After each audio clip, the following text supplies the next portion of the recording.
Eu gostaria de dizer que Jacques Fontany é um dos semioticistas mais importantes e mais brilhantes dessa geração e que, além da produção científica que ele tem no campo da semiótica, ele teve e tem um papel muito importante na institucionalização da semiótica na França. E isso não é uma coisa pequena. Isso garantiu o funcionamento de grupos na França, de seminários. Ele criou em Limoges um centro de estudos semióticos reconhecido internacionalmente importante. E isso tudo se deveu, sem dúvida nenhuma, ao trabalho e à dedicação de Fontany. Eu preciso dizer também que Fontany, além disso, é uma pessoa de uma grande participação administrativa e política na área. Ele foi reitor da Universidade de Limoges, que lá se chama presidente da universidade, corresponde ao nosso reitor de universidade. Ele foi o presidente do Conselho de Reitores na França, então teve uma atividade política, administrativa muito importante, e ele foi, nos últimos anos, o que lá se chama o diretor de gabinete do ministro da Educação Superior na França, da ministra de Educação Superior na França, certo? Atualmente, Jacques Fontany garante que voltou só para a semiótica, certo? Então, essa visita dele ao Brasil, a gente já está aproveitando dessa boa vontade dele para voltar a ser professor, pesquisador da área, mas a gente sabe que ele vai continuar com toda uma ação pela divulgação e pela institucionalização da semiótica. Eu quero agradecer ao Fontany por ter aceitado estar aqui nessa universidade e dizer que com o Fontany eu tenho também um contato a gente não precisa dizer de quanto, mas de muitos anos, porque a gente começou juntos nos pequenos seminários que rodeavam o grande seminário do Greimas, trabalhando em pesquisas conjuntas nessa época, certo? Então, merci Jacques d'être là. Merci à toi, merci. Obrigado a todos, todas. Je vais vous parler en français. Je commence à écrire des choses en portugais, mais comme je ne suis ici que depuis 15 jours, il me faut encore une semaine ou deux pour arriver à prononcer des conférences en portugais d'une manière acceptable, du moins que j'aurais préparé moi-même en plus. Donc je comprends deux choses en portugais. Premièrement, les questions qu'on me pose sur la sémiotique, et deuxièmement, les compliments de Diana. Après, je ne garantis rien. Mais bon, en tout cas, j'ai compris ce que tu as dit. Je vais vous parler de tensivité et du rapport avec le corps en sémiotique, en sachant que la question de la tensivité est une question beaucoup plus clivante, comme on dit, polémique, au Brésil qu'en France. En France, ce n'est pas une question polémique. J'ai le sentiment que parfois, au Brésil, c'est une question polémique. Et donc, je prends le risque devant vous de faire lever des polémiques et je vais essayer de ne pas être du tout polémiste, moi, du tout, en parlant de sémiotique tensive. Bom, ele vai falar da semiótica tensiva e das relações com o corpo, e o que ele disse é que ele tem a impressão de que no Brasil essas questões são mais polêmicas do que na França. E que ele vai correr esse risco, mas que ele não pretende polemizar ou ser polêmico. la question de la tensivité est apparue dans les travaux de Claude Zilberberg il y a très longtemps, depuis le début qu'il écrit et qu'il pense, peut-être même au moment où il suçait le biberon, je ne sais pas, et a commencé à être reprise et à se diffuser autour des années 90 du siècle précédent. Et l'hypothèse qui nourrit la question de la tensivité est la suivante. Nous avons des catégories qui s'expriment, qui se manifestent de manière discontinue, avec des oppositions binaires ou pas binaires, mais en tout cas des oppositions qui sont fixes, stabilisées. Et la question, c'est comment percevons-nous qu'il y a des oppositions? Comment avons-nous l'impression qu'il y a des oppositions pertinentes? Comment se manifestent-elles à nous, ces oppositions pertinentes? Puisqu'il y a une chose qui est la construction des oppositions, il y en a une autre qui est la description de leur émergence et de leur appréhension.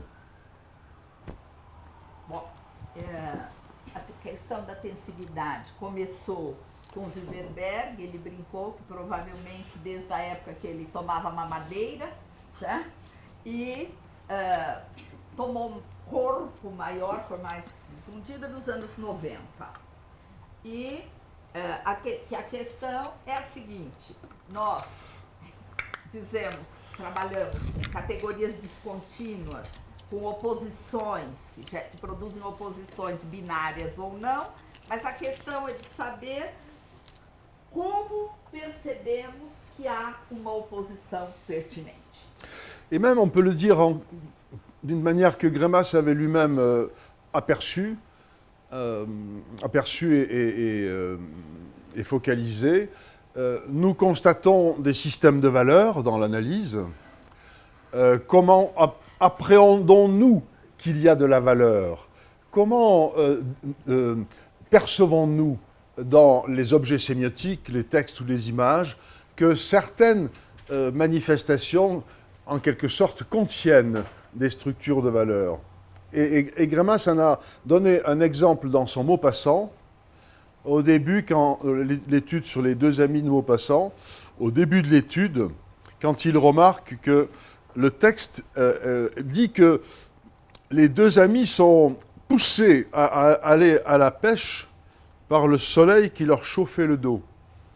Donc il y a un système de valeurs dans lequel ils sont en train de faire des choix, qui vont mal tourner pour eux d'ailleurs, puisqu'ils finiront fusillés. Ce système de valeurs leur est donné à sentir, en quelque sorte, à travers une intensité particulière d'une donnée figurative de l'espace dans lequel ils sont. Donc la valeur peut se sentir, pas simplement se connaître structurellement.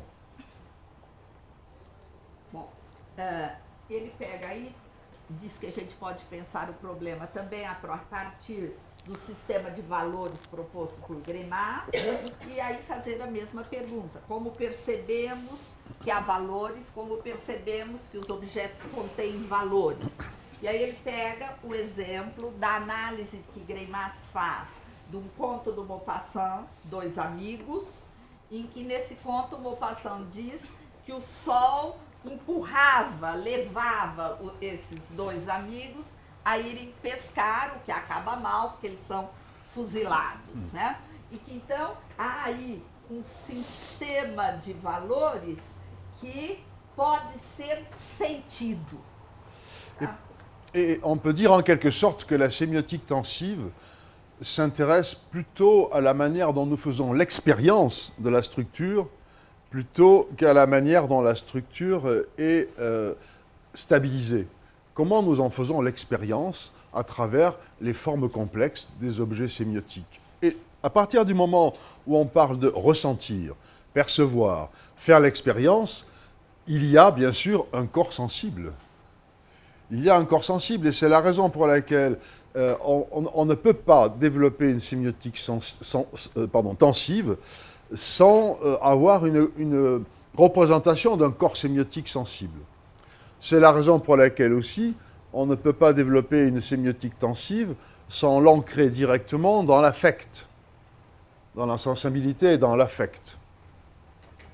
Bom, a semiótica tensiva se interessa principalmente pelo modo, pela maneira como nós temos a experiência da estrutura. Se nós falamos de sentir, perceber, é porque há um corpo sensível, há um corpo semiótico sensível. E tudo isso está, de alguma certa forma, ancorado, ligado a questões de affect. Et quand je choisis l'expression faire l'expérience de la valeur et de la structure, c'est un choix intentionnel parce que, par exemple, Eric Landowski développe aussi une approche sémiotique reposant sur l'idée qu'on fait l'expérience de la structure du monde figuratif et des interactions. On en fait l'expérience et que la sémiotique doit décrire cette expérience. Ce n'est pas pour autant que lui fait de la sémiotique tensive, mais il y a une base qui est tout de même de proche parenté dans l'hypothèse fondamentale, même si la méthode ensuite dérive. Bom, outro semioticista, Henrique Landowski, ele também fala e diz fazer a experiência de experimentar a estrutura e os valores. Mas há, portanto, alguma coisa em comum, mas depois o desenvolvimento dessas duas teorias toma caminhos diferentes. En tout cas, s'il fallait faire des branches de la sémiotique, il y a une branche structurale qui s'intéresse principalement aux résultats de la structuration, et il y a une branche complémentaire qui est celle de l'expérience. Et celle de l'expérience elle-même, elle peut avoir des méthodes différentes, mais on voit bien quelle est la parenté là, entre ce qu'on peut faire du côté de la sémiotique tensive et ce qu'on peut faire en sociosémiotique autour de cette question de l'élaboration de l'expérience du sens.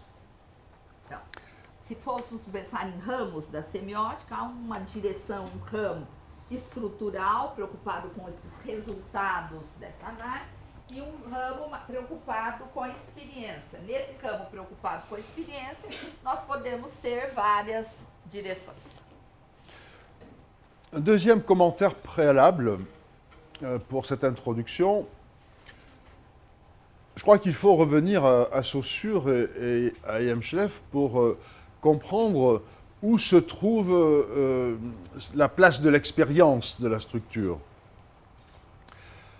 Aussi bien chez Saussure que chez E.M. Schleff, la différence entre des opposés est absolument indissociable de leur interdépendance. C'est-à-dire que les contraires sont interdépendants, c'est presque la même chose que les contraires sont des contraires. Ils sont opposés et ils sont interdépendants. Ce sont les deux faces du même problème. Mais quand on regarde la face, ils sont contraires, ils sont opposés, on regarde la structure achevée. Quand on regarde la face interdépendant, l'interdépendance entre les deux, on regarde la différence en train de se constituer. Et c'est le cœur du début de la réflexion de Claude Zilberberg quand il a développé la sémiotique tensive. Regardez le chemin qui conduit de l'interdépendance à la différence. O segundo comentário prévio que ele faz retoma Saussure e Elmslev. E para tratar dessa questão do lugar da experiência da estrutura, ele retoma em Saussure e Elmslev a relação que há entre diferença e interdependência. Ou seja, é quase a mesma coisa dizer nesses dois autores da interdependência e da diferença. São duas faces do mesmo problema.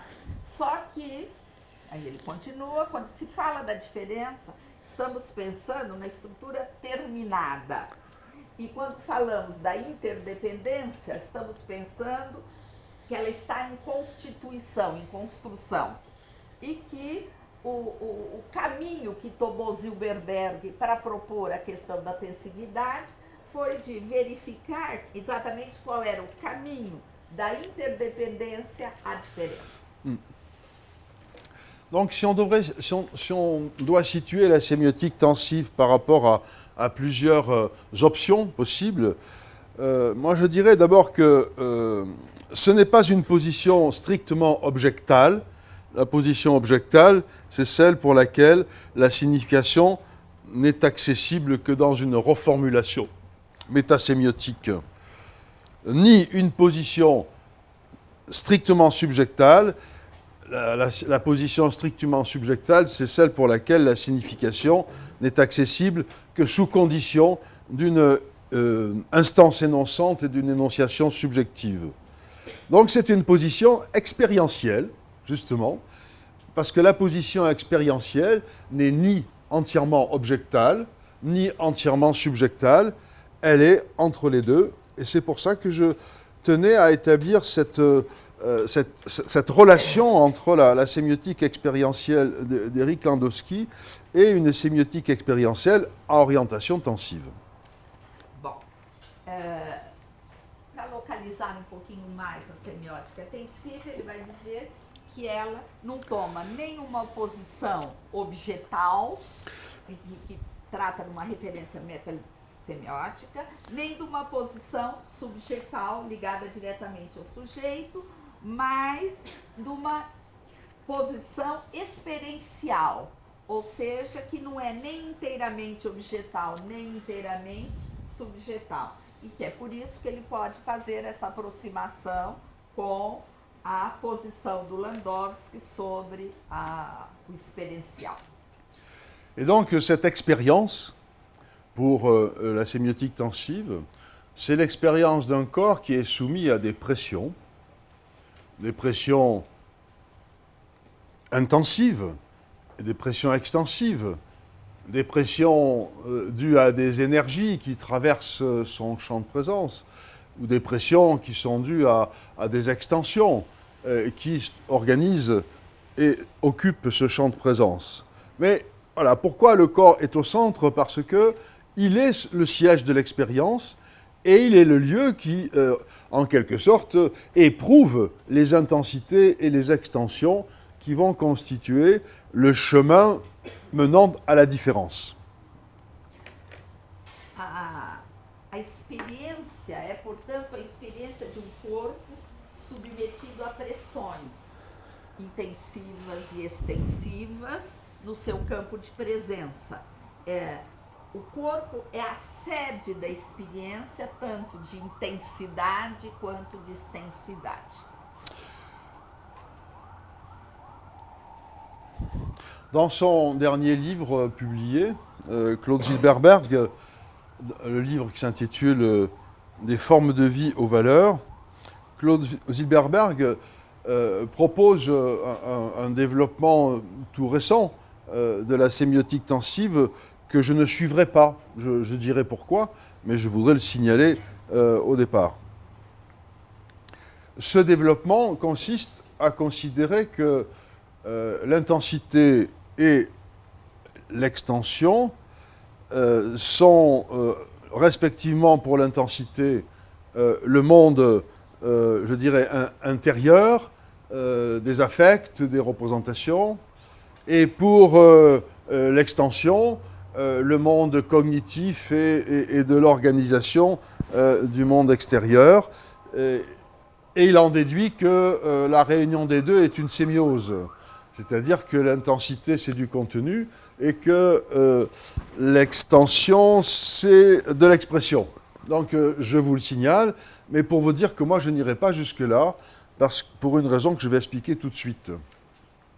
Bom, Zilberberg, no seu último livro, que é Das Formas de Vida aos Valores, ele propõe desenvolvimento da semiótica tensiva que ele não vai subir, que ele não vai chegar nisso, certo? Em que ele divide, relaciona a intensidade com os afetos, a extensidade com a organização do mundo exterior, com as questões cognitivas, e estabelece entre eles uma relação de significação, uma semiose, pensando a intensidade como um conteúdo de uma expressão extensa, vamos dizer assim.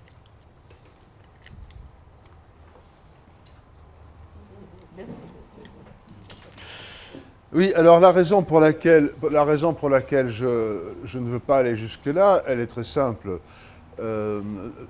Mon explication sur comment on fait naître la sémiotique tensive, ou du moins l'hypothèse tensive en sémiotique, vous montre bien qu'il s'agit d'une autre manière d'aborder la catégorisation, une autre manière d'aborder les systèmes de valeurs. Et donc, s'il y a deux dimensions, intensité et extension, elles sont déjà dans le contenu, elles sont déjà dans les catégories. C'est un peu difficile de les généraliser comme réparties entre, d'un côté, signifiant et signifié, expression, contenu. Moi, ça me paraît un peu difficile. Et puis, il y a une autre raison, c'est que j'ai appris... en lisant Saussure il y a longtemps, ou en lisant Yemschleff et d'autres, et Grémas, et bien d'autres depuis, que les sémioses sont par nature en perpétuel déplacement, qu'elles sont instables, que on ne peut pas décider à l'avance ce qui est de l'expression et ce qui est du contenu, que c'est la sémiose comme acte qui choisit en quelque sorte ses expressions et ses contenus, et que la relation, elle est établie dans l'acte, que la différence entre expression et contenu est en acte, elle est dans la sémiose elle-même, elle n'est pas décidée à l'avance. Bien sûr, il y a des langues dont on connaît les systèmes et plans d'expression qui sont très organisés, mais on peut même à l'intérieur de ce qu'on appelle le plan d'expression d'une langue créer des sémioses et faire des parties qui sont des expressions et d'autres des contenus. Enfin, on trouve des contenus à des agencements phonologiques et qui sont totalement indépendants du sens des mots, par exemple. On fait des systèmes semi-symboliques. Donc, il me paraît très risqué de figer définitivement la définition de la sémiose sur la réunion des deux dimensions de la structure tensive. Donc, je n'irai pas dans ce sens-là, et je préfère vous le dire à l'avance. Bom, ele não vai na direção proposta no último trabalho do Zuckerberg, porque ele considera que a semiótica tensiva é uma outra maneira de abordar a categorização, e que nessa categorização você tem a intensidade e a extensidade. E a segunda razão é que, dentro disso, ele considera que a relação de semiose, a relação de significação, é instável. É uma relação que se dá no ato e não previamente, que acontece na própria semiose. Lógico que nas línguas você tem essas relações já previamente estabelecidas. Então, por causa dessa instabilidade da semiótica, ele considera que não vale a pena estabelecer essa relação entre a intensidade e a extensidade como de conteúdo e de expressão, mas que ambas são questões de conteúdo para ele. No final. Et pour finir avec le préambule ou l'introduction ou la mise en bouche, enfin comme vous voulez, je voudrais donner quelques explications sur le choix de ces deux dimensions, intensité et extension. Premièrement, ce sont des dimensions minimales, élémentaires. C'est-à-dire que si on cherche quel est le plus petit nombre de dimensions possibles pour traiter les problèmes que j'ai déjà évoqués, ceux de l'émergence de la différence, eh bien, ce sont les deux dimensions, les seules qui puissent figurer comme dimensions élémentaires. Intensité et extension, ou extensité si on veut, mais enfin je préfère dire extension, parce que c'est plus facile à comprendre. Intensité et extension, c'est à minima les deux types de direction de tension dont on a besoin, mais il peut y en avoir d'autres. Dans mon sens, ce n'est pas exclusif, c'est que c'est élémentaire et à minima. S'il n'y en a que deux, c'est celle-là. Mais s'il y en a plus, il y en a d'autres. Bom, falando agora sobre a escolha dessas duas dimensões, intensidade e extensidade, como tem sido usado no Brasil, extensão, e dizendo que, na verdade, podem existir outros elementos, outras dimensões na tensividade, mas que se não houver só duas, são essas, porque elas são os elementos, os mais elementares, os mínimos nessa, para estabelecer a direção da tensão.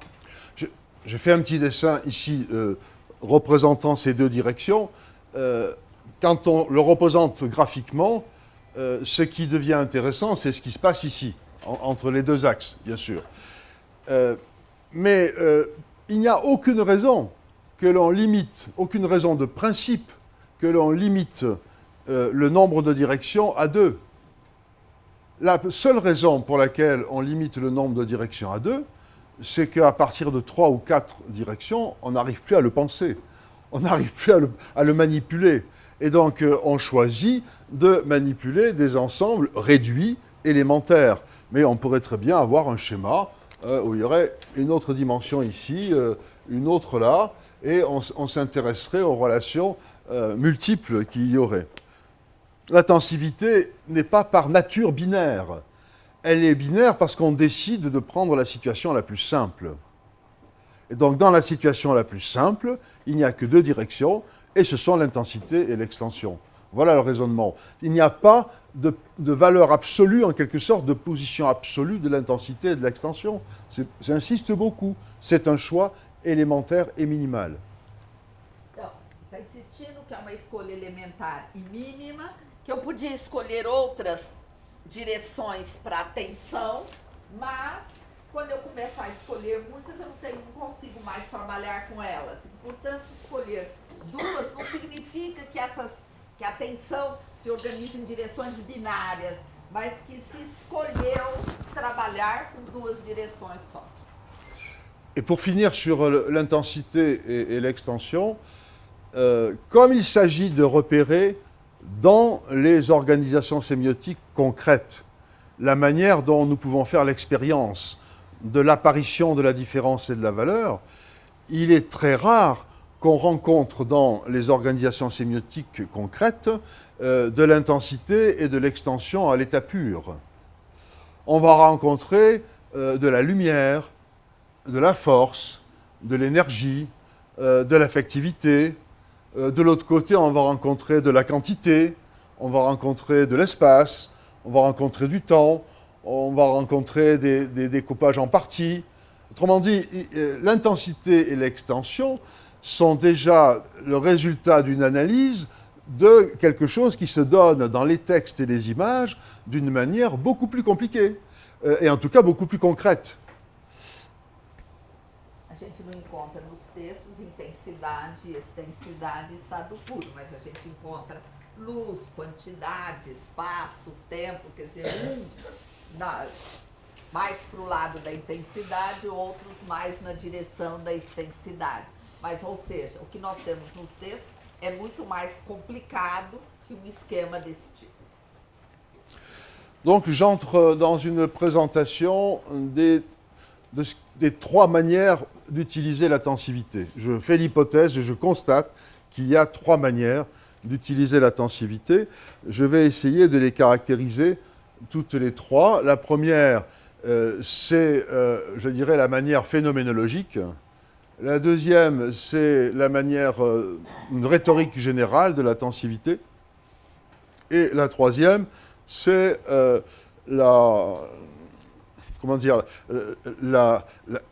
l'injection de la tensivité dans le parcours génératif de la signification et dans les conversions.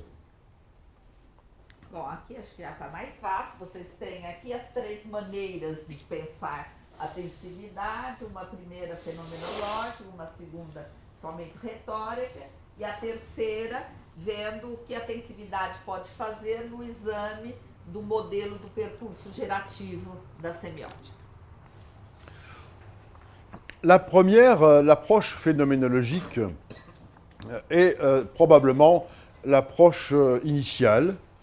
C'est le point de vue de départ de presque tous les sémioticiens qui se sont intéressés à la tensivité, et je dirais même au-delà des sémioticiens, chez les linguistes quand ils se sont intéressés à cette question.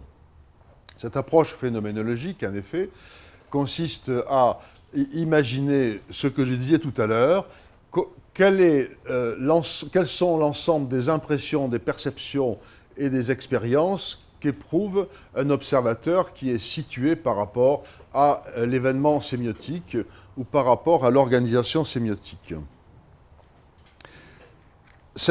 Pardon, oui. Bon, d'accord. Déjà chez Greimas, dans le dictionnaire, en 1979, donc, on trouve une mention de la tensivité et qui est conçue par Greimas et Courtès, puisque le dictionnaire a deux auteurs, qui est conçue par eux principalement comme ce qui regroupe les problèmes de l'aspectualité. Or, les problèmes de l'aspectualité supposent en quelque sorte que lors du déroulement du procès, un observateur soit situé dans le procès et que le déroulement du procès soit apprécié et évalué par rapport à cette position d'observateur. Donc on est bien dans une première étape qui est fondamentalement d'esprit phénoménologique. Então, veja, a questão fenomenológica, né, o ponto de vista fenomenológico, que é pensar sobre como nós recebemos essas impressões, percebemos as coisas. E ele diz que Greimas tem já, embora ele não use a palavra flexibilidade aí, em 79, quando ele trata da aspectualização, o que ele propõe? Um observador que observa o desenrolar do processo, certo? E que, portanto, se coloca numa posição fenomenológica. Parallèlement, dans les années 60, il y avait un linguiste français, Gustave Guillaume, qui s'intéressait lui aussi beaucoup aux aspects du procès, qui s'intéressait à ces phénomènes d'incoativité, durativité, terminativité, et surtout à leur définition, non pas en termes de position objective, mais en termes de tension, de variation de tension, et d'effet de ces tensions sur un observateur. Parce que les différents aspects, qu'ils soient d'itérativité, d'incoativité ou de terminativité, Gustave Guillaume les décrivait comme des augmentations ou des diminutions de tension, des élévations ou des abaissements de tension. Et Greimas, sans aller jusqu'à une analyse de cette nature, quand il parle de la différence entre le duratif et le terminatif dans la description aspectuelle des récits, dans le dictionnaire, il explique que ça se produit sous l'effet de variations de tension, sans aller plus loin dans la description. Je finis avec une phrase, c'est sur ce fond-là que Claude Zilberberg, j'allais dire Eric Zilberberg, que Claude Zilberberg a élaboré sa première version de la tensivité dans le livre qui est paru en 81, c'est-à-dire 2 ans après le dictionnaire, le livre qui s'appelait Les modalités tensives. Bom, aí ele cita o Guillaume, que também se preocupou com os aspectos do processo, certo? E que relacionava esses aspectos do processo, incoatividade, terminatividade, tudo isso, com tensão, com variação de tensão, certo? E principalmente se preocupava com os efeitos que essa variação de tensão tinha no observador, certo? E falava, portanto, de elevação, aumento de tensão, diminuição de tensão, abaixamento de tensão. Que o Greimas não foi tão longe, não falou como o Guillaume nessa questão, mas quando ele fala dos aspectos durativo e terminativo, ele fala, sem depois desenvolver isso, de variação de tensão. E que essa questão ligada, portanto, à aspectualidade, à questão do observador e tudo isso, são a base do primeiro texto do Zilberberg, que se chama As Modalidades Tensivas, publicado em 81, sobre a tensividade. C'est une représentation approximative d'un procès linguistique tel que Gustave Guillaume pouvait l'imaginer, avec un point de départ, une tension maximale qui, au cours du déroulement, s'abaisse. Ou au contraire, au point de départ, une absence de tension qui, au fur et à mesure du procès, s'élève pour arriver à un maximum. Et expliquer cela, ça revient à reconnaître que Claude Zilberberg a été un lecteur attentif de Gustave Guillaume, parce que c'est au cœur même du raisonnement de la sémiotique tensive tel que Claude Zilberberg le pratique, ce type de raisonnement-là.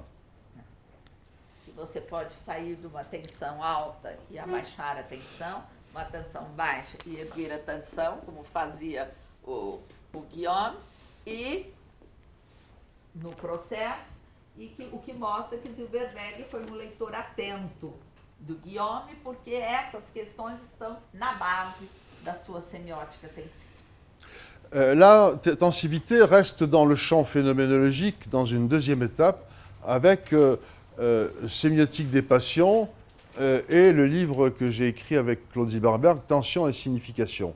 Là, c'est une deuxième étape, mais à ce moment-là, il ne s'agit plus de tensivité simplement, il s'agit de sémiotique tensive dans un esprit un peu plus large, et ce qui explique la transformation du simple principe de tensivité en une sémiotique tensive plus large, c'est la rencontre entre la question de la tensivité et la question des passions. Cette rencontre-là qui se fait à partir des années 90. Pourquoi ? Parce que, d'une certaine manière, il a fallu que la sémiotique, je dirais, légitime l'interrogation sur l'affectivité. Avant les années 80, on n'avait pas vraiment le droit de parler d'affectivité, c'était presque tabou. Il fallait parler de choses objectives et structurales. L'affectivité est difficilement structurale. Et il y a quelque chose qui s'est ouvert et en quelque sorte libéré avec la question des passions. Et il fallait que cette libération ait lieu pour que, d'une certaine manière, ceux qui s'intéressaient à la tensivité reconnaissent que la tensivité traitait de l'affect. Et le reconnaissent et le disent formellement comme quelque chose qui était l'intersection entre deux problèmes conjoints. Bom, nos anos 90, aquilo que era princípio de tensividade passou uma semiótica tensiva. Isso aconteceu quando houve um encontro com a questão das paixões. E quando, que até então era pouco tratada, pouco examinada na semiótica. E essa questão da afetividade, o reconhecimento de que ao falar de tensividade se estava falando de questões de afeto, se deu nesse momento com uma espécie de libération du tratamento da questão das paixões nos textos. Et à ce moment-là, vous voyez que je fais un petit peu d'historiographie pour resituer la constitution de ce champ conceptuel.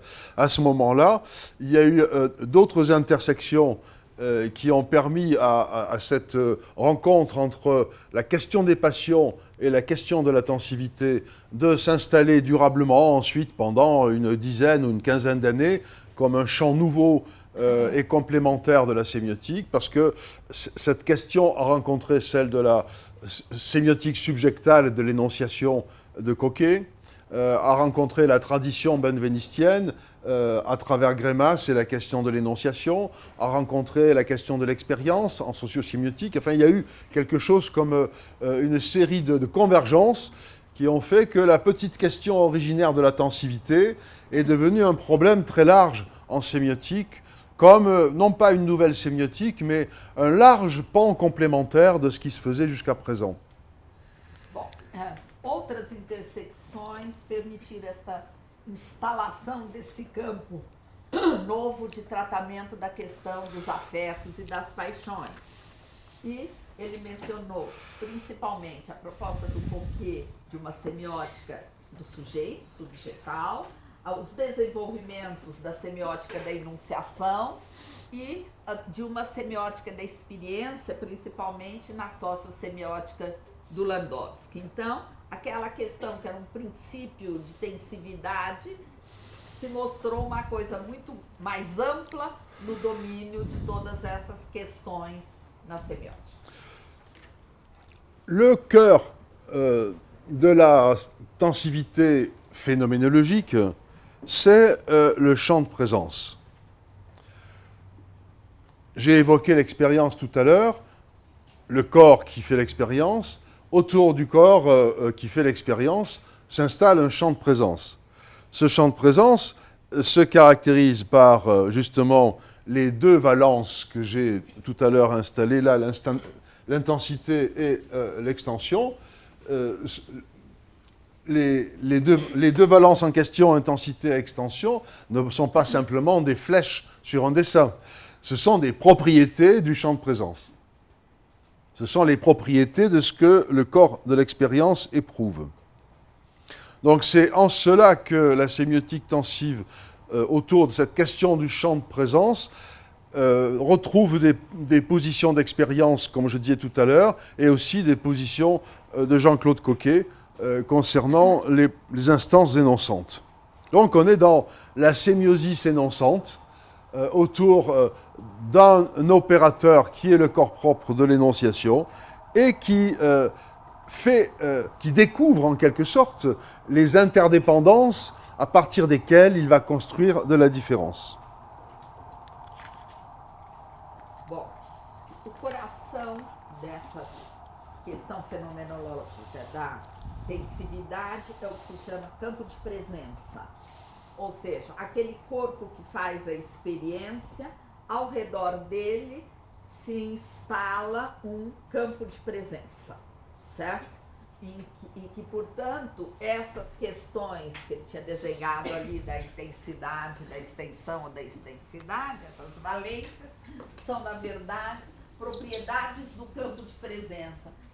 São sentidas essas propriedades pelo corpo que faz a experiência.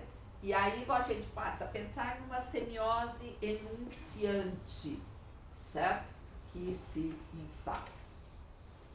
Je redessine le schéma de tout à l'heure et j'y ajoute les deux lignes directrices de l'interdépendance. Celle-ci, j'ai essayé d'en mettre plusieurs pour qu'on la voit bien de loin. Et celle-ci dans l'autre sens.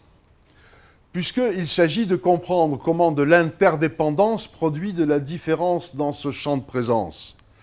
Donc il y a des variations d'intensité, et il y a des variations d'extension. Eh bien, ces variations doivent être associées. Donc je reproduis ici deux variations d'intensité et d'extension. Pour qu'elles soient associées, elles sont associées ici, elles sont associées ici, par exemple. Donc, il y a deux points.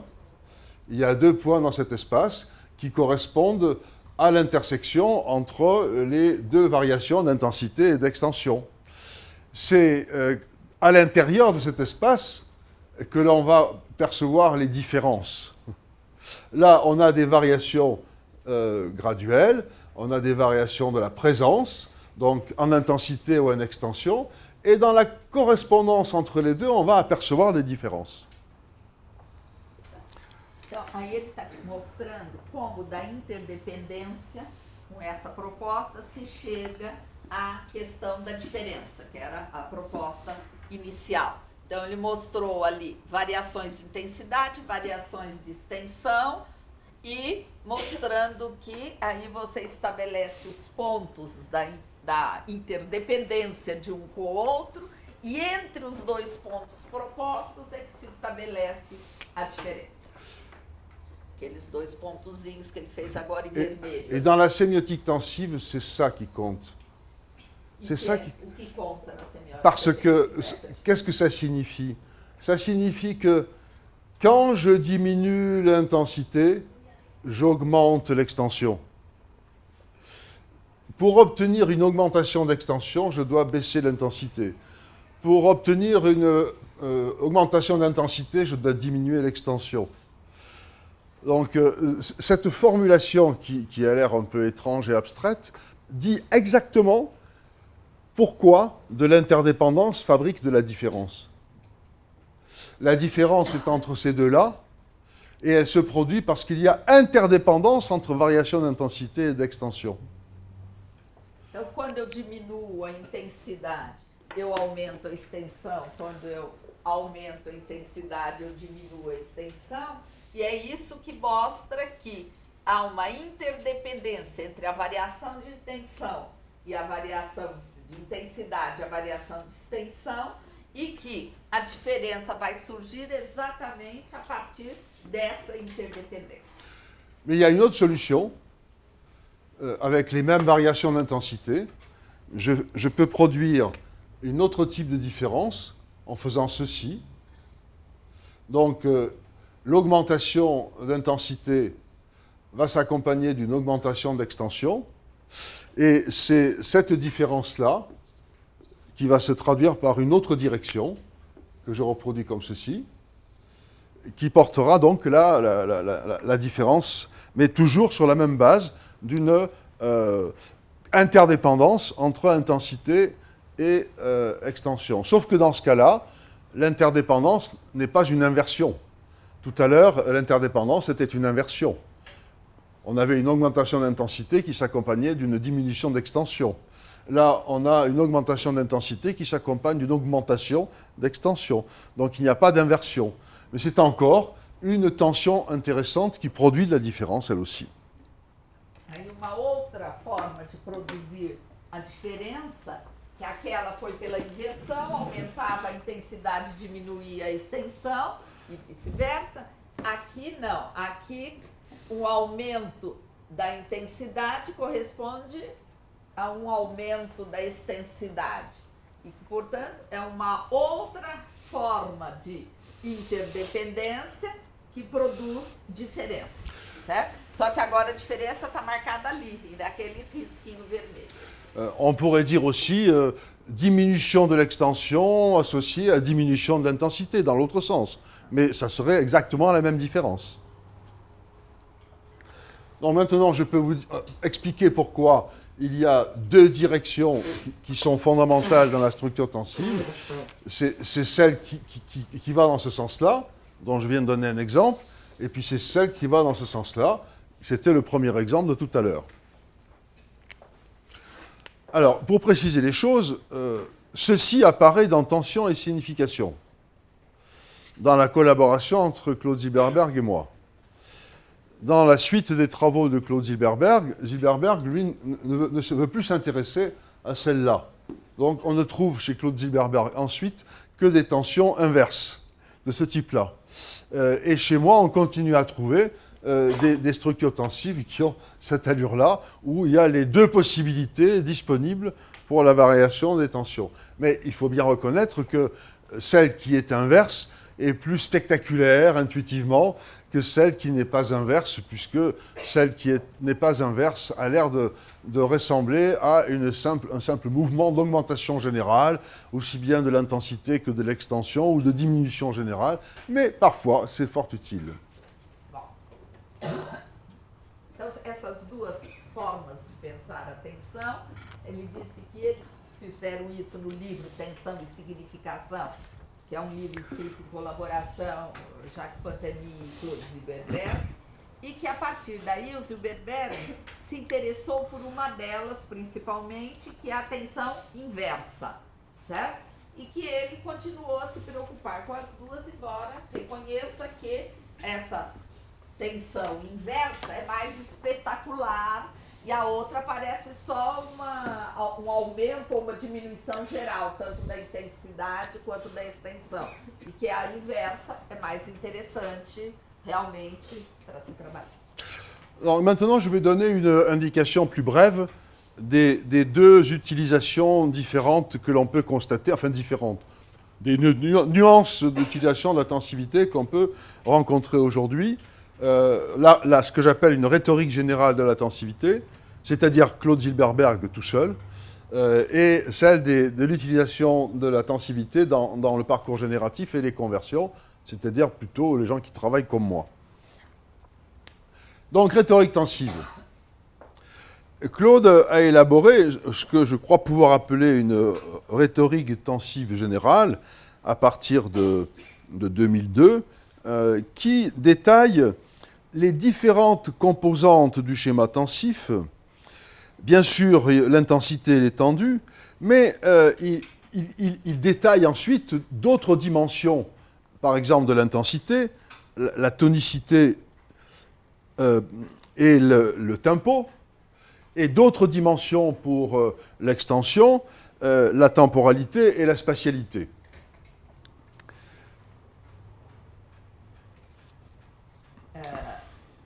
Vai estar falando agora da segunda questão, da retórica tensiva, que foi desenvolvida pelo Zilberberg, e nessa retórica tensiva, que o Zilberberg desenvolve a partir de 2002, ele vai detalhar dimensões para a tensividade e para a extensão ou para a extensidade, a tonicidade e o que eles chamam de tempo, que é o andamento, certo? E a temporalidade e a espacialidade na extensidade, na extensão.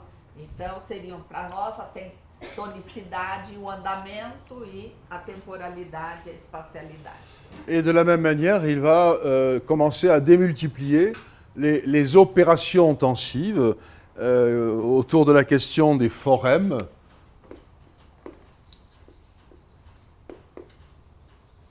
Et autour de la question des forèmes, il va décrire des mouvements tensifs, des choses qu'il appelle par exemple l'élan, ou bien l'ouverture et la fermeture de la spatialité pour la direction, l'extériorité et l'intériorité, le déplacement et le repos, enfin une série de subdivisions qui sont de grandes possibilités d'opérations tensives sur la structure tensive.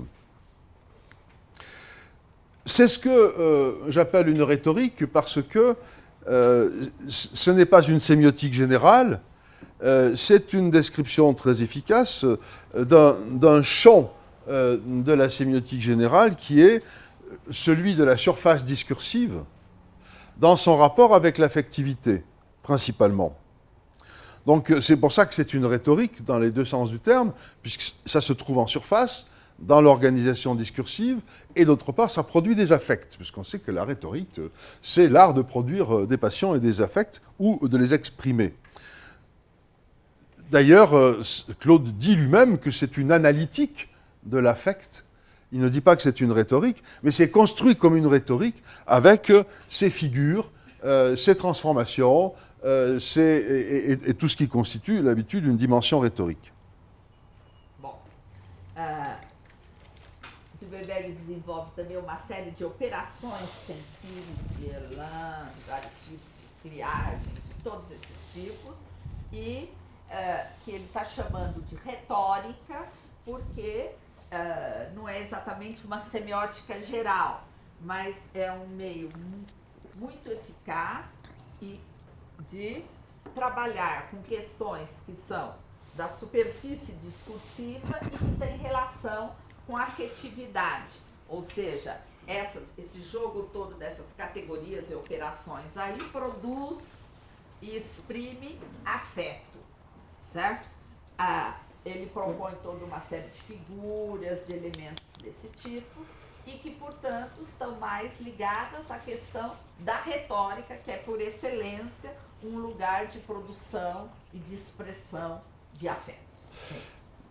Ce n'est pas une rhétorique générale, évidemment, parce que dans la rhétorique... Non, sémiotique générale, oui. Ce n'est pas une sémiotique générale, parce que dans la sémiotique générale, il faut aussi pouvoir en rendre compte de la narrativité, des actants, des modalités, des interactions, enfin, de toutes d'autres dimensions. On se comprend bien. Ce n'est pas une réduction que je fais là du travail de Zilberberg, c'est une situation.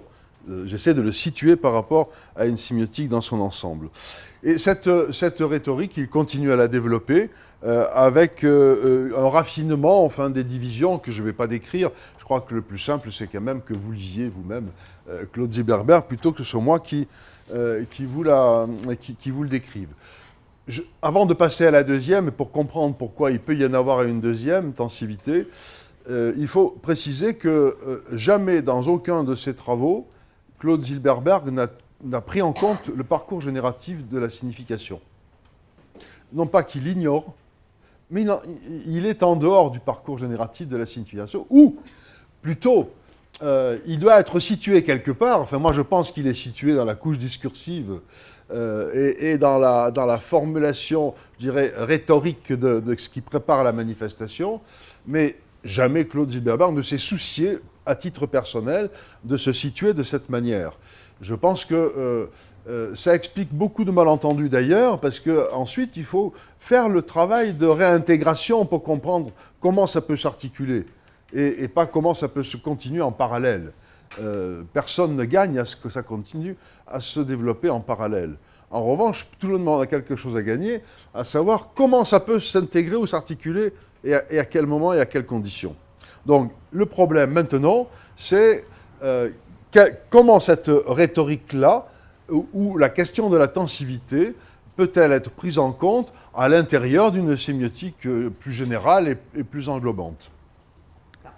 E por que ele diz que não é uma semiótica geral? Porque uma semiótica geral teria que tratar das outras questões também, de narratividade, de uma série de outros problemas.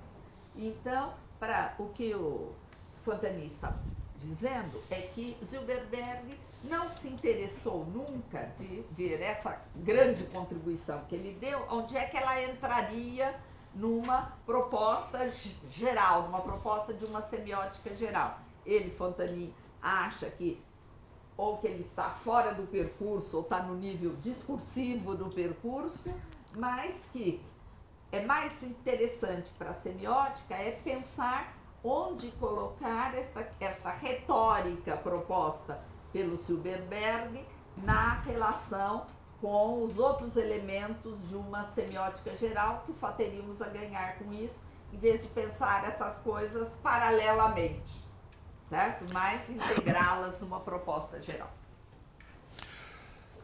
Sur le dernier point, à savoir l'utilisation en termes de conversion à l'intérieur du parcours génératif, il faut d'abord rappeler que le parcours génératif est le lieu théorique où Greimas et Courtès ont situé les différents niveaux d'analyse à un moment donné, dans les années 70-80, du développement d'une sémiotique qui s'occupait aussi bien des structures élémentaires profondes, des catégories, que de la sémiotique narrative, que de l'organisation figurative et de la manifestation textuelle.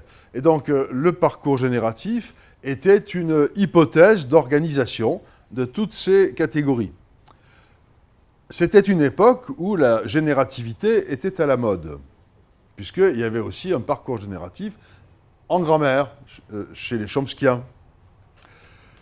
C'est une hypothèse qui présente dès le début à la fois des avantages considérables et des inconvénients. Les avantages considérables, c'est qu'il propose en quelque sorte une représentation objective, objectale, comme on veut, des mécanismes d'élaboration et d'augmentation des articulations entre les hypothèses les plus abstraites et les plus générales et les réalisations concrètes, que ce soit des réalisations linguistiques ou sémiotiques plus générales.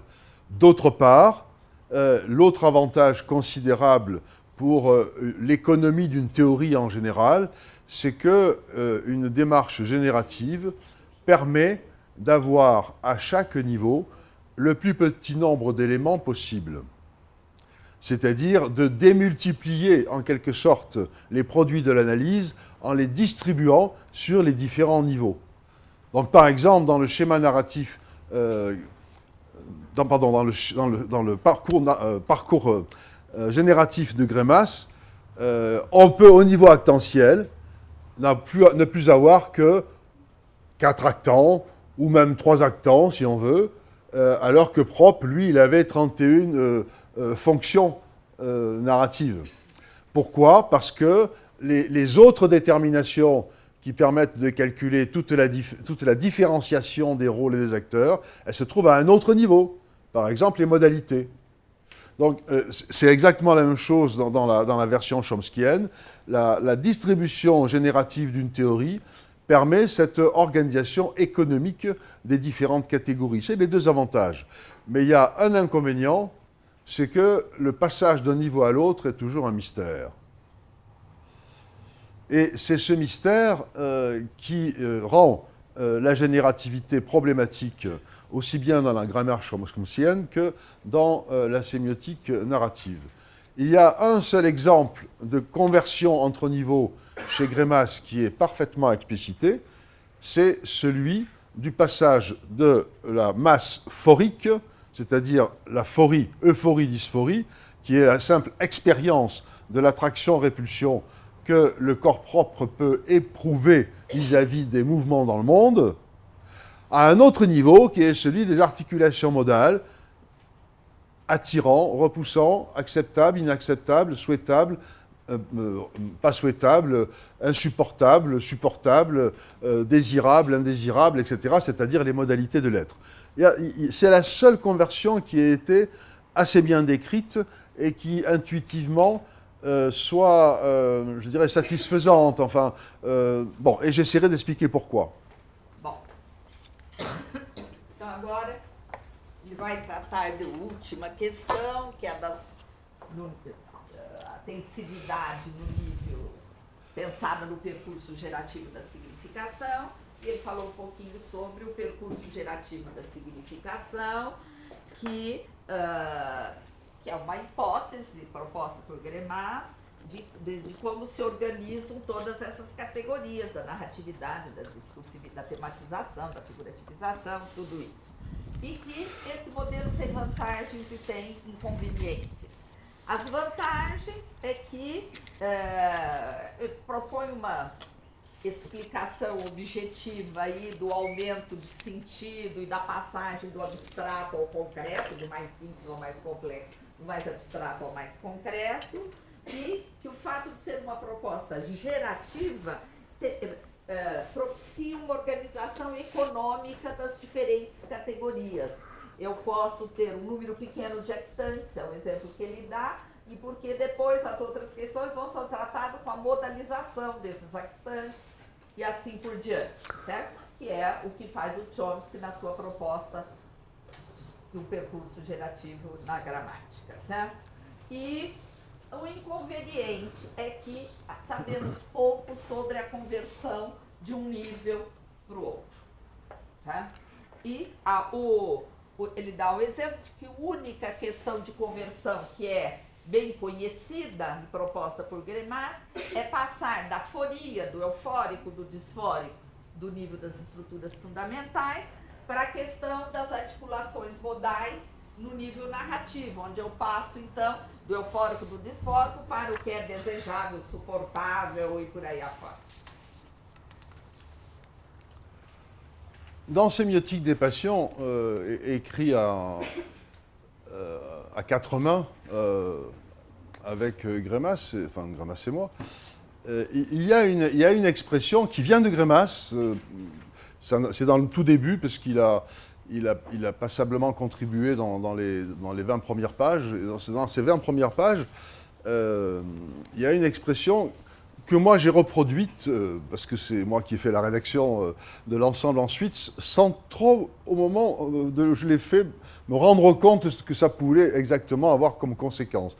Cette expression consiste à dire, je la reproduis en substance, hein, le trajet de la signification commence avec une masse de tension très faiblement articulée, une surcharge et une densité d'énergie qui petit à petit s'épuise à travers le chemin qui construit les catégories, établit les différences, stabilise des représentations cognitives ou sémantiques. Je dis ça en substance parce que je n'ai pas relu le passage de Sémiotique des passions, je suis en train de l'improviser, mais il y a cette idée qu'au départ, il y a une sorte d'agglomérat, enfin de tension avec de faibles articulations, donc des forces. Et puis petit à petit, les forces se déclinent en articulation et en catégorisation, et l'intensité diminue. Et ce qu'on a à la place, c'est au contraire des extensions catégorielles, des déploiements, etc., de plus en plus sophistiqués. Et ça explique pourquoi la seule conversion qui ait bien été décrite, c'est celle qui passe de la masse sphorique aux articulations modales, qui, elles, sont un déploiement extensif des tensions de base. Et ça, je propose de le généraliser. C'est-à-dire de considérer que le parcours génératif, s'il n'est qu'une distribution formelle, hiérarchique, de catégories empilées les unes sur les autres, c'est un artefact qui ne peut pas fonctionner. Et c'est surtout un artefact où on ne sait pas comment régler les conversions et les décrire. Mais si on suppose qu'au plus profond du parcours génératif, là où il y a très peu d'articulation, là où il y a encore très peu de division, comme dirait Jan Schleff, il y a un potentiel de force et d'énergie et de tension qui est considérable, et que c'est ce potentiel de tension qui, en traversant les différentes couches de catégorisation, s'affaiblit tout en produisant une extension cognitive et des représentations catégorielles de plus en plus sophistiquées jusqu'à la figurativité. Évidemment, ça ne peut fonctionner que si on imagine que l'énergie en question, elle est issue du profond d'une expérience. L'expérience dont émerge toute sémiotique. Et par conséquent, d'un corps sémiotique qui fait l'expérience de cette signification en train de passer d'un paquet de tensions jusqu'au déploiement de toutes les catégories et de la représentation du monde qui est la nôtre dans le quotidien. Bom, em Semiótica das Paixões, que é livro que foi escrito por Greimas e por Fontany, Greimas, bem no início do texto do livro, diz que o trajeto da significação vai de uma massa de tensão, certo? De forças ainda fracamente articuladas, separadas, e que aos poucos elas vai se reduzindo essa massa de tensão e estabelecendo articulação, diferenças, quer dizer, passando para extensões categoriais sofisticadas. Ou seja, serviria de uma pouca articulação, para depois, você teria no primeiro momento, no nível mais profundo, pouca articulação, um potencial de força, que iria se enfraquecendo e produzindo extensão sofisticada até chegar à figuratividade. Essa é a proposta que Fontany está fazendo, que é de pegar essa questão, que foi a primeira, da passagem da aforia para a modalização, e de estender isso a todos os níveis de conversão, pensando sempre que você está sempre passando disso, dessa massa de pouca articulação, para uma extensão sofisticada, que chegaria à figuratividade no nível discursivo, certo? Isso a condição de se pensar sempre que essa energia vem da experiência de um corpo semiótico que experimenta, vamos dizer assim. J'ai presque bouclé le parcours finalement, puisque j'ai commencé en disant il nous faut un sujet de l'expérience qui soit capable de percevoir comment la différence se fait. Et là, j'en suis à un moment où je dis, mais le sujet épistémologique lui-même, il est un sujet de l'expérience, et il fait l'expérience justement alors plus généralement, de l'empilement des catégorisations dans une extension, dans le parcours génératif lui-même. Ça, c'est une hypothèse de travail qui permet de faire vivre le parcours génératif autrement, parce qu'il faut bien reconnaître que depuis 15 ans, il était devenu simplement comme le meuble dans lequel on rangeait dans des petites boîtes un certain nombre de concepts. De temps en temps, on ouvrait une boîte, on sortait le concept, on savait qu'il était à tel endroit dans le parcours, mais c'est tout ce qu'on en faisait. Donc, je pense qu'il y a beaucoup de sémioticiens qui ont appris la sémiotique avec Grémas, qui, 20 ans après, avaient peu d'usage du parcours génératif, justement parce qu'ils n'avaient pas de dynamique interne, ils n'avaient pas de moteur en quelque sorte. Et moi, j'essaie de lui trouver un moteur, voilà, avec une hypothèse quant à l'orientation de ces transformations. Et ensuite, pour terminer la conférence, je vais prendre 2 exemples de construction tensive. Une consacrée à l'expérience de l'espace et l'autre consacrée aux figures du corps. Bom, o que ele está propondo é dar uma dinâmica interna ao modelo do percurso gerativo, que acabou ficando, para os semioticistas em geral, uma coisa muito estática, onde você sabe, isso está nesse nível, isso está nesse nível, eu pego esse conceito nesse nível. O que ele está tentando é dar essa dinâmica interna e agora, para concluir a conferência, ele vai dar 2 exemplos, um de experiência do espaço e outro do corpo. L'espace, je vais l'aborder avec un petit fragment de texte littéraire, mais d'abord un principe de base. Je définis la possibilité d'une sémiose spatiale, la possibilité de produire une sémiose dans l'espace seul, à condition d'avoir 2 dimensions. Une dimension existentielle de cet espace, qui va se traduire sémiotiquement par des morphologies topologiques. Ce sont les topologies, strictement parlé. Et une dimension expérientielle de cet espace et de ses profondeurs, tout simplement parce qu'il s'agit là de l'espace tel qu'il est saisi par un observateur, un corps qui a des impressions et qui reçoit un certain nombre de tensions de sa présence dans un espace ainsi organisé morphologiquement. Je m'aperçois que, comme je l'ai fait ce matin, j'ai fait une erreur ici. Je vous le dis, en français, ça prend un Z et pas un S. Ce matin, j'étais mal réveillé. Bon.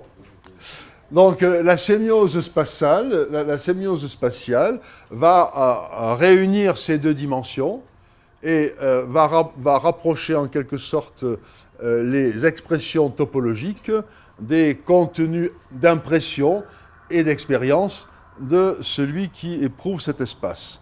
Et là, ça va produire un 3e espace qui, lui, est un espace proprement sémiotique. Un espace sémiotique, c'est un espace qui, à la fois, a des expressions topologiques renvoyant à des expériences d'un sujet immergé dans cet espace. Bom, então ele está propondo. Pardon. Je reviens. Oui. 2 horizontes do espaço, um existencial, com as morfologias da topologia, um outro experiencial, que vai tratar principalmente das impressões do sujeito que experimenta esse espaço. E aí, a partir desses 2, ele vai propor um espaço semiótico propriamente dito, em que aquela topologia, aquele espaço existencial, é uma espécie de expressão dessas expériences et dessas impressions. Et je vais donc prendre un petit texte qui est emprunté à un roman d'Aragon, et peu importe du tout, parce que c'est juste 2 paragraphes qui racontent l'expérience qu'un personnage, le soir, un personnage d'un roman, fait d'une petite ville au nord de Paris. C'est le soir et il est arrêté dans cette ville.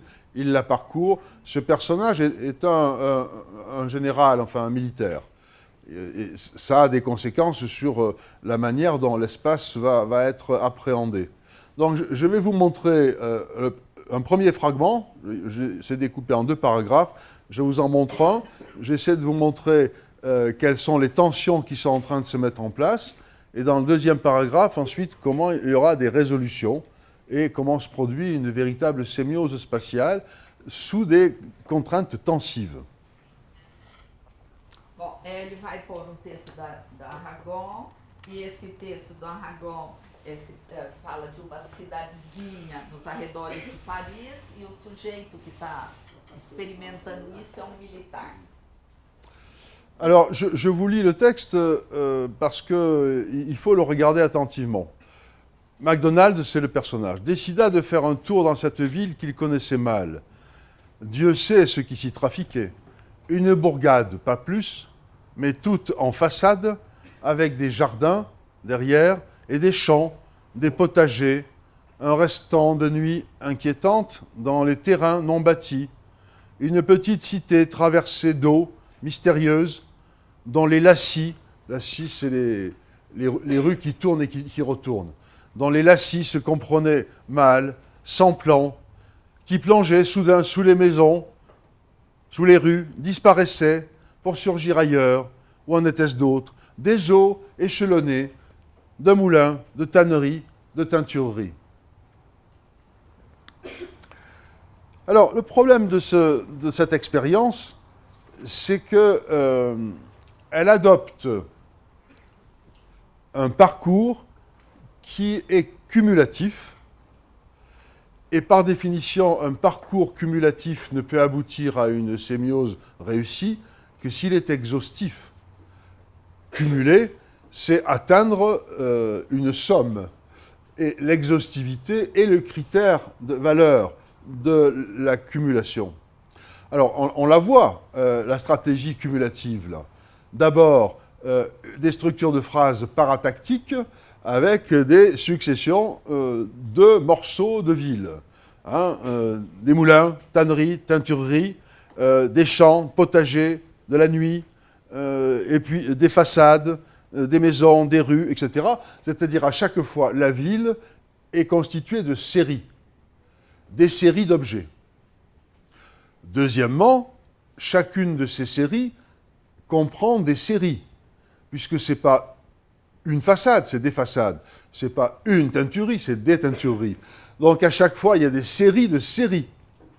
Chaque unité est elle-même plurielle, et l'ensemble des unités constitue une série au second degré. Sauf que ces séries de séries ne sont jamais closes. Le pluriel lui-même ouvre sur l'indéfinition du nombre. Et les séries elles-mêmes étant paratactiques, elles ne sont jamais fermées et par conséquent, elles rendent impossible la visée d'exhaustivité. Bom, então vamos lá. Na análise, o que ele está mostrando é que essa experiência é um percurso cumulativo e que busca a exaustividade, mas não chega a ela, certo? Então ele usa a parataxe e ele organiza séries e cada série contém outras séries, são séries das séries, quer dizer, séries de segundo grau que não são fechadas. E Bon, aí é o resumo disso. c'est résumé. Il y a tout de même dans ce premier paragraphe quelque chose qui pourrait être unificateur d'un point de vue méréologique. Je reviens au texte. Je n'ose pas vous expliquer ce que c'est que méréologique parce que ça aurait l'air un peu trop pédagogique. Enfin, en tout cas, c'est la science qui s'intéresse aux relations entre les parties. Bon. Mais là, il y a une solution qui apparaît, mais qui ne fonctionne pas. Pourquoi? Parce qu'elle est elle-même soumise à une quantification ouverte et indécise. La solution qui apparaît, c'est l'eau qui est partout sous la ville. Ça commence, petite cité traversée d'eau mystérieuse, dont les lacis se comprenaient mal, donc il y a des cours d'eau enfin, qu'on ne comprend pas bien, mais qui sont partout, qui plongeaient sous les maisons, les rues, disparaissaient, surgissaient ailleurs, des eaux échelonnées. Autrement dit, on s'aperçoit que les différentes séries de maisons, de façades, de jardins, de teintureries, de moulins, etc., pourraient s'ordonner autour d'une partie commune qui les unirait toutes. Mais ça ne marche pas, parce que les eaux sont au pluriel. Ce sont des morceaux elles-mêmes. Ce n'est pas l'eau, ce n'est pas le cours d'eau, c'est des fragments. Donc il y a quelque chose qui pourrait, mais qui ne peut pas parce que l'eau est elle-même affectée de cette quantification, à la fois cumulative et interminable, non exhaustive. Je vous rappelle que parmi les structures de totalité possibles, il y en a une qui consiste à unir un ensemble de parties diverses, de genres différents, par une partie qui est d'un genre différent de toutes les autres et qui les unit. C'est ce qu'on appelle une structure d'agglomération. C'est-à-dire que vous avez des parties qui sont d'un certain genre et qui vont être unies, par exemple, par une autre partie et qui, elle, est d'un genre totalement différent, mais qui les tient ensemble. Là, par exemple, je dessine une sorte de mortier entre des pierres. Un mur est composé de pierres unies toutes par une autre partie qui est différente de la pierre et qui est le mortier, d'un genre différent. Une ville peut être composée d'un ensemble disparate de bâtiments qui est uni par une autre partie d'un genre différent, qui n'est pas un bâtiment, qui peut être une route ou qui peut être une rivière. Ça s'appelle une structure d'agglomérat, ou d'agglomération, si on veut. Bon. Donc, elle est possible, là, cette structure, mais elle n'est pas réalisée à cause du fait que les eaux ne sont pas elles-mêmes une seule partie. Parce qu'il faut que ce soit une seule partie continue, celle qui unit les autres. Et les eaux ici ne sont pas une seule partie continue. Elles sont discontinues, dispersées, et même, on ne sait pas si c'est le même cours d'eau, hein, ou en était-ce d'autres, dit le texte. Bom, então há uma solução que é apontada, mas que não se realiza, que não funciona, que seria transformar essa coisa toda dispersa e diferente aqui, desse cumulativo, em alguma coisa assim, que você tivesse um elemento diferente que fizesse a ligação entre as partes. Que numa cidade poderia ser um rio, por exemplo. Que aqui aparece esse rio, só que ele aparece não como um rio, como uma água, mas como as águas no plural, o que, portanto, mantém o caráter cumulativo e interminável, descontínuo, porque não se sabe se é um rio sozinho, vários rios, pedaços de água e por aí afora. Ou seja, isso não se torna uma aglomeração desse tipo. On a donc affaire à une stratégie qui, ici, mise entièrement sur l'extension. Donc, c'est la quantité, c'est des séries de séries, donc l'extension. Et cette stratégie est à la recherche d'une dimension d'intensité qui n'est pas trouvée. La seule intensité qu'on peut voir naître, c'est celle de l'inquiétude. Un affect, un affect qui n'a pas trouvé d'expression encore. Donc, pour que le texte trouve, enfin que la stratégie du visiteur trouve son équilibre, il va falloir inventer une intensité qui va permettre d'ancrer l'inquiétude quelque part. Et donc, on va avoir l'affect. Là, pour le moment, on est dans une extension incohérente. Bom, então o que nós temos aí é alguma coisa só marcada pela extensão, pela quantidade, pela acumulação.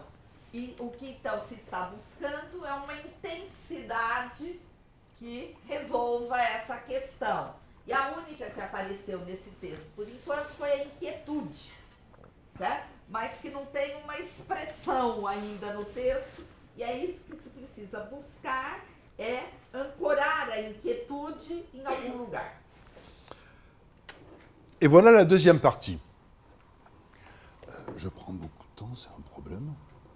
Oui, mais je crois que tu peux faire juste cet exemple. D'accord. Je gère le temps. Il faut arriver à gérer à la fois l'enthousiasme d'un côté et la durée qui passe de l'autre. C'est un problème de tensivité. Donc nous venons de décider de vous priver du deuxième exemple. Voilà. Je termine celui-là. La deuxième partie de ce petit texte fournit la solution. Je fais le commentaire tout de suite et je le lis après. Pour arriver à restaurer une intensité qui va venir, en quelque sorte, s'accoler à cette extension incohérente, il va falloir choisir dans cette ville. Il va falloir, en quelque sorte, fixer l'attention sur un certain nombre de bâtiments en se demandant s'ils sont porteurs à la fois des valeurs et de l'intensité affective et peut-être de ce qui a une valeur d'inquiétude. Et alors, le voilà, c'est ça. À côté de la basilique, tiens, il n'y a plus qu'un. Il n'y a qu'une basilique dans une ville. Avec sa double tour comme deux doigts levés pour bénir, la maison de la Légion d'honneur, un. Où à ce qu'on disait se maintenait secrète l'influence de l'empereur, ça c'est à l'époque de Napoléon après sa défaite, dressait ses bâtiments austères, ses murs hauts, derrière son parc, il y avait une cheminée industrielle, la fabrique de toiles peintes de M. Untel, M. Juval, dénonçant le passage d'un cours d'eau. Brusquement, le texte se met au singulier. On n'a pas une série de bâtiments, on a un bâtiment, puis un deuxième, puis un troisième, chacun complètement différent. On n'a pas des eaux mystérieuses, on a un cours d'eau. Et voilà le moment de la sémiose. Tous ces ruissellements secrets semblaient à Jacques Étienne, c'est le prénom du promeneur, les reflets tortueux des pensées cachées de ce Saint-Denis. Saint-Denis, c'est le nom du bourg, plein de menaces et de souvenirs, de rois morts et de profanations populaires. Là, voilà la sémiose. Mais pour arriver à la sémiose, qu'est-ce qu'il a fallu faire? Il a fallu changer de stratégie. Au lieu d'accumuler, il a fallu choisir. Et en choisissant, pour parler comme Zilberberg, on est du côté des valeurs d'absolu, alors que dans la stratégie cumulative, on était dans les valeurs d'univers. En tout cas, on parcourait des extensions indéfiniment, alors que là, on prend un point de vue, on identifie immédiatement des unités représentatives, et du coup, ce n'est pas ça qui va faire la sémiose, mais ça va la provoquer et la rendre possible. Parce que vous remarquez que dans le texte, les énumérations recommencent. On pourrait dire, tiens, on recommence, et comme tout à l'heure, l'ordinateur qui réinitiait 3 fois de suite. Est-ce qu'on recommence les énumérations de la même manière? Ben oui, regardez, les bâtiments austères, les murs hauts, derrière son parc. On se dit, ça recommence. Non, ça ne recommence pas du tout. Cette fois-ci, les séries sont totalisantes. Et d'ailleurs, le cours d'eau totalise toutes les eaux qu'on a vues avant. Les ruissellements secrets totalisent tout ce qui a été dit sur les morceaux d'eau. Et c'est la constitution d'un plan de l'expression pour quelque chose qui advient et qui n'était jusqu'à présent pas présent, le contenu, c'est-à-dire les menaces, les souvenirs, l'histoire, les récits, etc. Tous les contenus affectifs qui étaient potentiels dans le début, qui n'arrivaient pas à trouver d'ancrage et qui en trouvent un à la fin. Donc on a affaire à un ensemble stratégique du promeneur qui commence par une cumulation, qui repère, alors je ne l'ai pas cité au passage, qui repère un trait spécifique individualisant, les eaux qui parcourent la ville, qui pourrait être le lien, mais qui ne marche pas. Puis, l'élection d'un point de vue et de quelques bâtiments individuels, mais surtout représentatifs. Et puis finalement, on reprend la totalité des figures du signifiant pour leur trouver les signifiés qui sont affectifs et qui sont toute la trame des pensées secrètes de cette ville depuis l'histoire. Vous savez, Saint-Denis, en France, c'est le lieu où il y a une basilique où tous les rois de France sont enterrés depuis très très longtemps. Ce qui donne, pour finir, à moins que tu... Bon. Oui, d'accord. Tu reviens? Oui, c'est vrai, j'ai sauté. Bom, na segunda parte desse texto, então há uma solução, quer dizer, para essa busca de uma intensidade, né, de um plano de ancorar essa inquietude. E aí, de uma estratégia cumulativa, você vai passando para uma estratégia que vai especificando cada um. Então, é a basílica, é o prédio da Legião de Honra, sabe? São coisas daí específicas, nomeadas. E a basílica, ele disse no final, a Basílica de Saint-Denis é o lugar onde estão enterrados os reis da França. Não? E, então, ele vai passando dos valores, usando o termo do Zuckerberg, dos valores de universo para os valores de absoluto, vai tendo uma estratégia de, portanto, de restringir, de dar para de escolha, certo? De adotar um ponto de vista e passa, portanto, por uma estratégia englobante e sintética, ou seja, em que você encontrou aí, portanto, os elementos da intensidade, que é ao mesmo tempo do visitante e histórica, né, da história da Basílica de Saint-Denis. Donc on voit bien que globalement, dans ce texte, il faut arriver à réunir tout un parcours purement extensif avec quelque chose qui porte une intensité et qu'il va falloir élever cette intensité. Il va falloir trouver un moyen pour l'élever, cette intensité, pas simplement en ressentir le minimum. Donc, le promeneur est à la recherche d'une impression forte. Il ne la trouve pas, cette impression forte. Il ne trouve que des séries de séries. Il est en attente d'une impression forte. Cette impression forte, il se la donne en se fixant un point de vue et en choisissant des bâtiments qui vont reconstruire en quelque sorte cette force d'impression. Et une fois qu'il a reconstitué cette force d'impression, alors les deux peuvent se réunir. Avant de vous montrer la structure tensive qui va en venir, on peut considérer que les espaces, selon les stratégies, obéissent à chaque fois à un régime spécial. Il y a le régime sériel, c'est le début. Le régime d'individuation par le choix d'un petit détail spécifique, ça se traduit par un régime spatial erratique, c'est-à-dire ce sont les eaux qui sont dispersées. C'est peut-être une spécificité, mais en tout cas, elle est erratique. La stratégie élective, alors nodale, qui crée un nœud organisateur, un point de fixation, en quelque sorte. Et puis, vous avez bien sûr après la stratégie englobante, régime global, j'ai rien inventé là.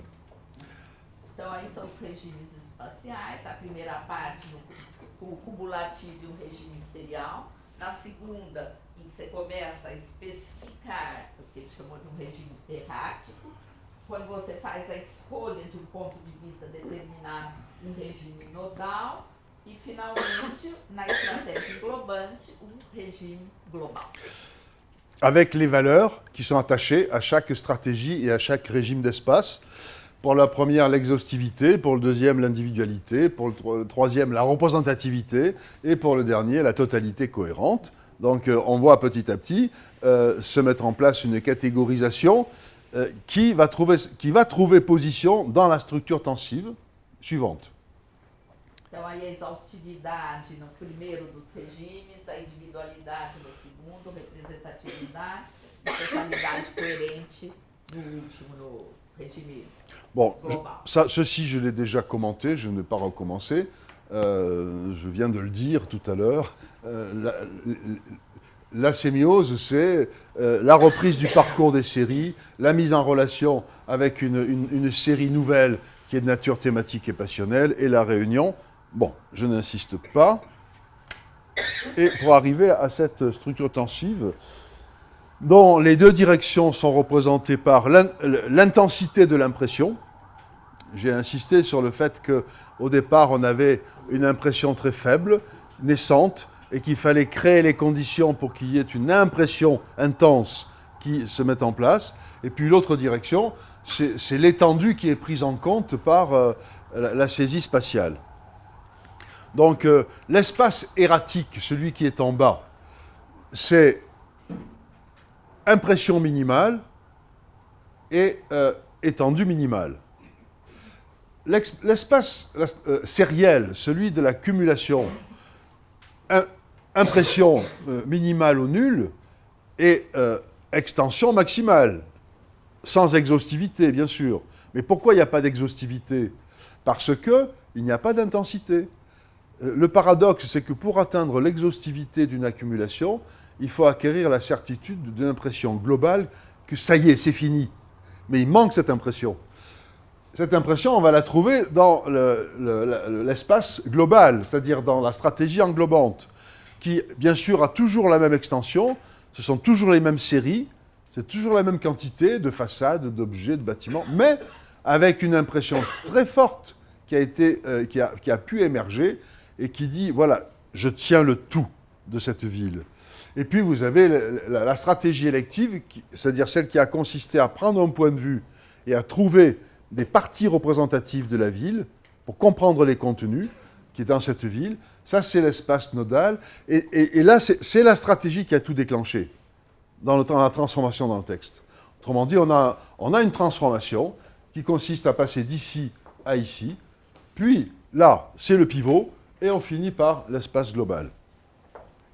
Bom, então, aqui seria a estrutura tensiva do que nós vimos.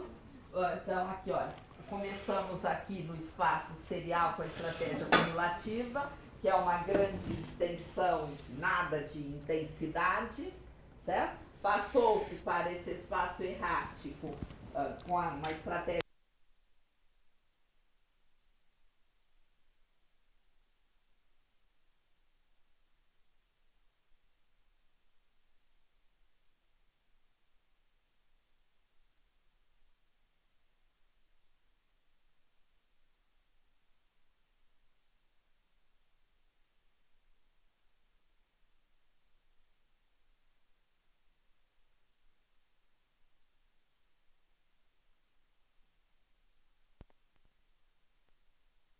global, que vai ter a mesma extensão cumulativa aqui do espaço serial, são todas as casas e tudo, mas uma grande intensidade. É um sujeito que enxergou aquilo globalmente, certo? Teve uma intensidade, uma impressão forte, como ele estava dizendo, da cidade. Alors, je vais m'arrêter là, puisque avec le deuxième exemple, on arriverait jusqu'à l'heure du dîner ce soir, ce qui personne n'a prévu, je crois, ici. Mais moi, je veux bien, mais je pense que ça serait abuser de votre patience. Quelques mots de conclusion. Dans si j'ose dire, la vie quotidienne du sémioticien qui traite des problèmes, qui rencontre des objets, qui rencontre des ensembles de textes, des ensembles d'images ou d'autres, ou des pratiques, etc. La structure tensive est une alternative parmi d'autres. C'est-à-dire il y a des moments où c'est plus simple de faire un carré sémiotique que de faire une structure tensive. Il y a des moments où c'est plus simple de regarder des transformations narratives que de regarder des évolutions de procès continus et tensifs. Donc, moi, je suis pragmatique. C'est-à-dire que quand le problème posé demande que je cherche quelles sont les tensions souterraines perceptives qui expliquent la formation des systèmes de valeurs et des catégories, alors je fais appel à la démarche tensive. Quand le problème posé n'exige pas que je traite ce genre de dimension, j'ai d'autres outils à ma disposition, comme tous les sémioticiens. Donc, je crois que la sémiotique tensive est un très bel outil, à condition de temps en temps de savoir ne pas s'en servir, c'est-à-dire d'en prendre d'autres quand le problème à traiter n'est pas un problème de tension. Parfois, oui, il y a des problèmes de tension qu'il faut traiter, parfois non. Donc, cette attitude pragmatique, ce n'est pas simplement une attitude pragmatique, parce que l'attitude pragmatique, elle a un présupposé épistémologique. Ce présupposé, c'est qu'il n'y a pas une nouvelle sémiotique qui vient de sortir et qui prend tout l'horizon et qui remplace la précédente. Moi, j'ai aussi, bien que je croie à l'enthousiasme de l'intensité, j'ai aussi le sens de l'accumulation. Des parcours cumulatifs. Donc, dans une science en voie de construction, toutes les étapes sont utiles et les anciennes sont encore utiles aux nouvelles. Ce n'est pas parce qu'on a besoin de nouveautés pour vivre que les étapes anciennes n'ont plus aucune utilité. Voilà, donc là j'avais besoin, parce qu'il s'agit du parcours d'une expérience sensible, de quelqu'un qui est en train d'essayer de comprendre avec difficulté l'organisation d'une ville, j'ai besoin d'une description tensive. Et une description narrative serait d'un intérêt nul. Ça ne montrerait rien à cet endroit-là. Je pourrais faire une analyse modale. Hein, mon père promeneur, est-ce qu'il sait ou est-ce qu'il ne sait pas? Est-ce qu'il peut ou est-ce qu'il ne peut pas? Mais qu'est-ce que ça? Je pourrais faire cette description, mais le résultat serait nul pour traiter mon problème. Eh bien, dans d'autres cas de figure, j'aurais besoin des autres outils et la structure tensive ne sera d'aucune utilité. Donc, voilà, il faut le prendre comme des alternatives méthodologiques et théoriques en fonction des problèmes posés par les objets et non pas comme des paradigmes hermétiques et étanches les uns aux autres, ce qui trouble beaucoup plus les sémioticiens, surtout en apprentissage, qu'il ne les aide à se faire un chemin clair et efficace. Voilà. Merci d'avoir été très patient, parce qu'on m'avait dit que je devais parler 40 minutes. Mais c'est toi qui as trop parlé. C'est toi qui as trop parlé.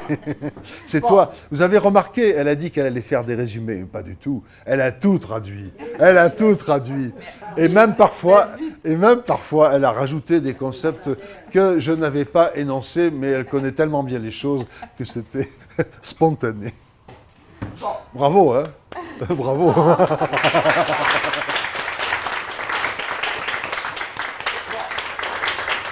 Só para concluir, o que ele estava dizendo é que a semiótica tensiva, para ele, quer dizer, não é uma outra proposta de teoria semiótica, mas é um instrumental de trabalho, uma proposta de trabalho útil, importante, principalmente sempre que o objeto a ser examinado tratar de questão ou de questões de tensão e que pode não ser necessário dependendo daquilo que se está examinando e com que se está trabalhando.